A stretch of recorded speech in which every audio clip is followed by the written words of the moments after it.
હાલું પેલાની જમીન હડપવા માટે મારે કંઈક તો કરવું જ પડશે, કંઈક તો યુક્તિ લગાવવી પડશે, કંઈક તો વિચાર કરવો પડશે, ત્યારે જ એની જમીન મારા નામ થઈ શકે.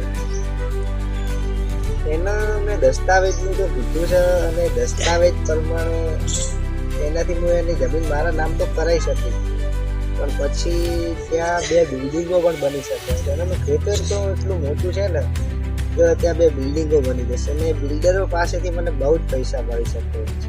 હું રાતોરાત અમીર બની શક્યો, પણ એને જમીન મારા નામે કરવા માટે કરવાનું શું એ યુક્તિ કંઈક વિચારવી પડશે મારે. એના માટે કંઈક. હાલો.